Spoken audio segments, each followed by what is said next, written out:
معزز سامعین و ناظرین، یہ جو دور چل رہا ہے یہ انفارمیشنز کا انقلابی دور ہے، انفارمیشنز کا ایک طوفان بپا ہے۔ ایک ضمناً بات کر دوں، دو چیزیں ہوتی ہیں جن کے اصل مفہوم سے ناواقفیت کی وجہ سے کچھ مغالطے پیدا ہوتے ہیں۔ ایک ہوتا ہے علم،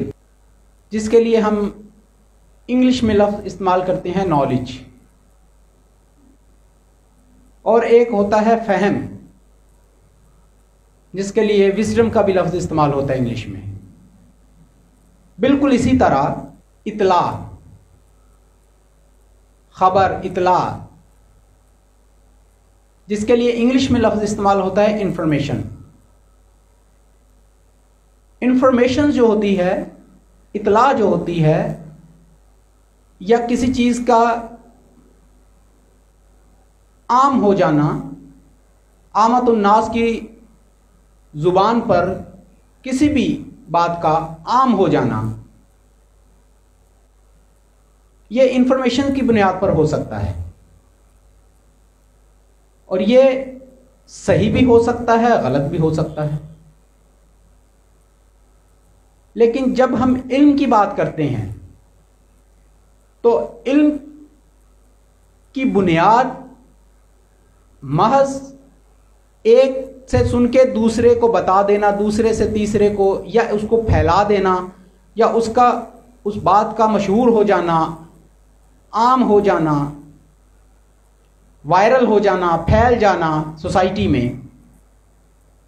یہ کیا ہے؟ یہ انفارمیشن ہے، جو صحیح بھی ہو سکتی ہے اور غلط بھی ہو سکتی ہے۔ لیکن جہاں علم کی بات آتی ہے تو علم کے لیے کچھ بنیادیں ہیں جس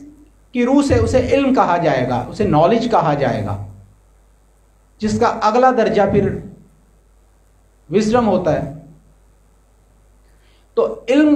اور خبر، اطلاع، نالج اور انفارمیشن میں بہت فرق ہوتا ہے۔ سوشل میڈیا کے ذریعے جو بات ہم تک پہنچتی ہے اس میں بھی یہی عوامل کار فرما ہیں۔ دو چیزیں ہیں، ایک ہے علم،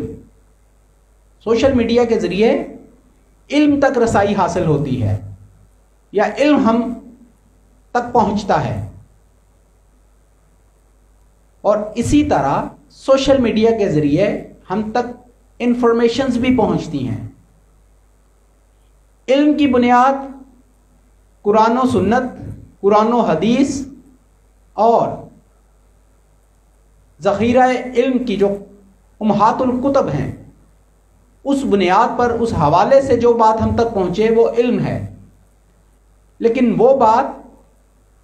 جو مشہور ہو جائے، معروف ہو جائے، وائرل ہو جائے، عام ہو جائے، لیکن اس کی بنیاد میں کوئی حوالہ نہیں ہے، کوئی ثبوت نہیں ہے، کوئی دلیل نہیں ہے، تو اس کو پھر ہم علم نہیں کہیں گے، اس کو کیا کہیں گے؟ انفارمیشن، جو غلط بھی ہو سکتی ہے۔ یہ اخبار آپ پڑھتے ہیں، اخباریں پڑھتے ہیں آپ انگلش اردو کی، اس میں جو کچھ لکھا ہوتا ہے، جو کچھ لکھا ہوتا ہے وہ سب کچھ صحیح نہیں ہوتا، کچھ صحیح بھی ہوتا ہے اور کچھ جھوٹ بھی ہوتا ہے، اور زیادہ تر جھوٹ ہوتا ہے۔ اسی طرح ٹی وی چینلز پہ جو کچھ بولا جاتا ہے وہ درست بھی ہوتا ہے اور غلط بھی ہوتا ہے، صحیح بھی ہوتا ہے، اور دونوں صورتیں ہوتی ہیں، سچ بھی ہوتا ہے اور جھوٹ بھی ہوتا ہے۔ لیکن کیا کسی ٹی وی چینل پر کوئی خبر، کوئی بات، کوئی اطلاع، کوئی انفارمیشن مل جائے تو کیا وہ اس پر آمنہ صدقنا، یا اس کے اوپر پوری کلیتاً یقین کر لیا جائے گا، یا تحقیق کریں گے؟ آج کل جو ہمارا سیاسی منظرنامہ ہے اس میں آپ دیکھیں، میڈیا پر، مین اسٹریم میڈیا پر جھوٹ کا ایک طوفان ہے، بولنے والے بھی سوسائٹی کے ایسے افراد ہیں کہ جن کو معتبر سمجھا جاتا ہے، لیکن کیا ہے، سب کچھ سننا پڑتا ہے۔ یہ میں نے ایک اجمالی سی بات کر دی ضمناً۔ بالکل اسی طرح دین کے معاملے میں، عقائد کے معاملے میں، اسلامی تصورات، نظریات، اس حوالے سے بھی معاملہ کچھ یوں ہی ہے کہ سوشل میڈیا پر ہر آنے والی بات پر آمنا صدقنا، آنکھیں بند کر کر یقین کر لینا، یہ عامت الناس اس کا شکار ہوتے ہیں، اور ایسا ہی عموماً ہمیں دیکھنے میں ملتا ہے۔ لیکن جو اہل علم ہوتے ہیں اور وہ علم تحقیق کی بنیاد پر قبول کرتے ہیں، محض روایت نہیں، اپنی اسٹرگل، کوشش، تحقیق، اس بنیاد پر جو علم وہ حاصل کرتے ہیں، تو وہ پھر ان ذرائع کو زیادہ اہمیت نہیں دیتے۔ کن ذرائع کو؟ جن کا ذکر میں نے کیا ہے، کہ جس کو کہا علم جاتا ہے، لیکن وہ ہوتا کیا ہے؟ وہ انفارمیشنز ہوتی ہیں، صحیح غلط، لہذا اس کو علم بنا کر پیش کیا جاتا ہے، ایسا کہا جاتا ہے کہ یہی ہے سارا علم۔ لیکن محققین جو ہوتے ہیں، جو اہل دانش ہوتے ہیں، جو تفقہ کرتے ہیں، غور و فکر کرتے ہیں، وہ اس طرح نہیں سوچتے، وہ تحقیق کرتے ہیں،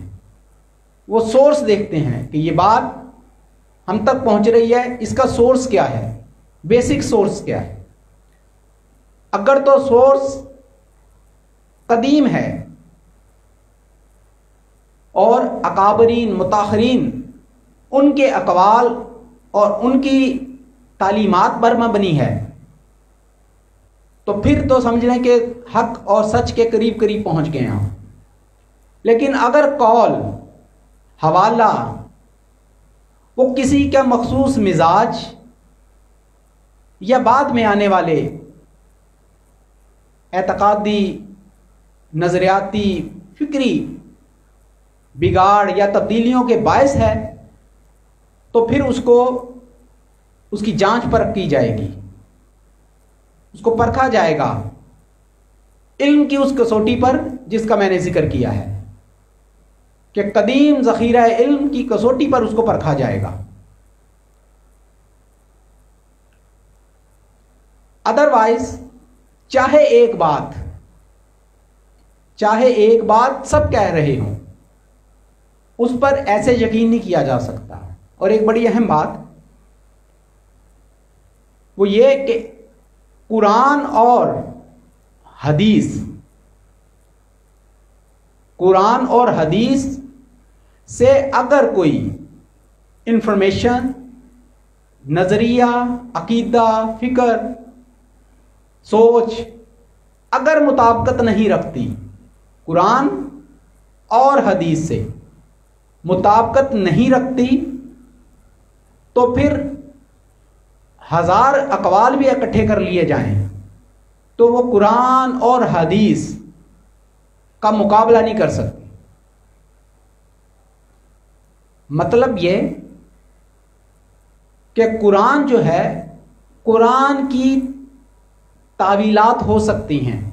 یہ بات نقطہ ہے، یہ اہل علم کے نظر کر رہا ہوں میں، قرآن کی تعویلات ہو سکتی ہیں، قرآن کے مفاہیم کو مختلف انداز میں پیش کرنے کی صورت میں ابہام پیدا ہو سکتے ہیں، اعتقادی، فکری، نظریاتی کسی بھی حوالے سے اگر حوالہ قرآن سے دیا جائے گا تو اس میں ابہام کی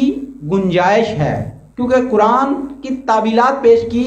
جا سکتی ہیں، اور قرآن کی تعویل پیش کرنا قدرے آسان ہے۔ لیکن حدیث جو ہے، قول رسول جو ہے،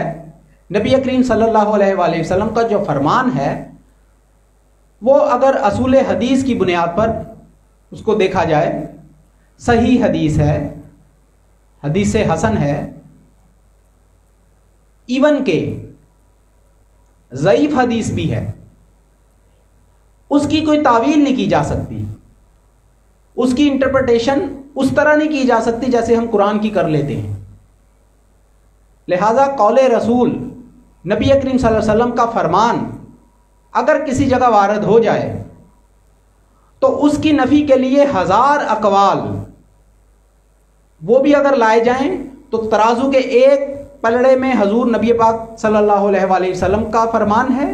اور دوسرے میں 1000 کتابیں اور اقوال ہیں، وہ برابر نہیں ہو سکتے۔ یہ ضمناً میں نے بات کی ہے کیونکہ آگے جو ابحاث آنی ہے اس میں یہ والا معاملہ بھی درپیش ہوگا، اس لیے میں نے اس کو شروع میں ہی بیان کر دیا۔ اب ہم آتے ہیں اپنے موضوع کی طرف۔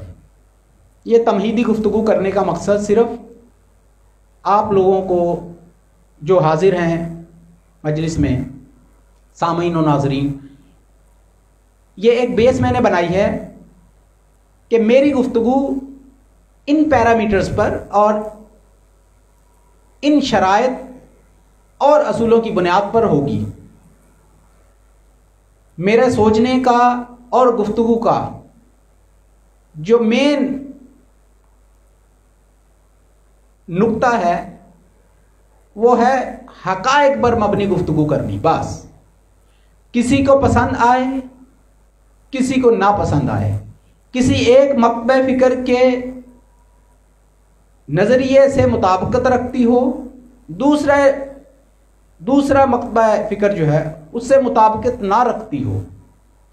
ہمارے ذوق کے مطابق ہو، ہمارے مزاج کے مطابق ہو یا اس سے مطابقت نہ رکھتی ہو، ان تمام چیزوں کو بالائے طاق رکھتے ہوئے گفتگو محض اللہ اور اس کے رسول، اس کی رضا اور خوشنودی کے لیے کرنی ہے، اور وابستگان عقیدہ اور بالخصوص وابستگان سلاسل طریقت، اولیاء، اصفیاء اور بزرگان دین سے وابستہ ان کی ارادت میں جو لوگ ہیں ان کو ایک سمت دینی ہے، ان کو سوچنے، ایک دعوت فکر دینی ہے، سوچنے کا ایک نیا انداز ان کو پیش کرنا ہے، ایک نئے انداز پر سوچنے کی دعوت دینی ہے۔ اور یہ بنیادی جو ہمارے نظریات ہیں، بنیادی عقائد ہیں، بنیادی تصورات ہیں، اور جنہیں ہم ضروریات دین کہتے ہیں، جو بنیاد ہے، فاؤنڈیشن ہے، اس حوالے سے علمی طور پر فکری کلیئرٹی ان کو دینی ہے، ان کو وہ بتانا ہے کہ یہ ہے اصل بات۔ ذہن نشین کر لیں، کہیں کوئی ایسی بات ہو تو آپ کے پاس کم از کم بیسک نالج ہو کہ آپ اپنے عقیدے، اپنے فکر، اپنے تصورات، اپنی سوچ، اپنے پورا دائرہ جس میں آپ زندگی گزار رہے ہیں اعتقادی حوالے سے، اس پر شرح صدر ہو، آپ کو یقین ہو کہ جو کر رہے ہیں صحیح کر رہے ہیں، اور دلیل قرآن اور حدیث ہو، اللہ اور اس کے رسول نبی کریم صلی اللہ علیہ وسلم کا دیا گیا طریق ہو۔ اس بنیاد پر یہ ساری گفتگو کرنی ہے۔ اب ہم آتے ہیں اپنے باقاعدہ موضوع کی طرف۔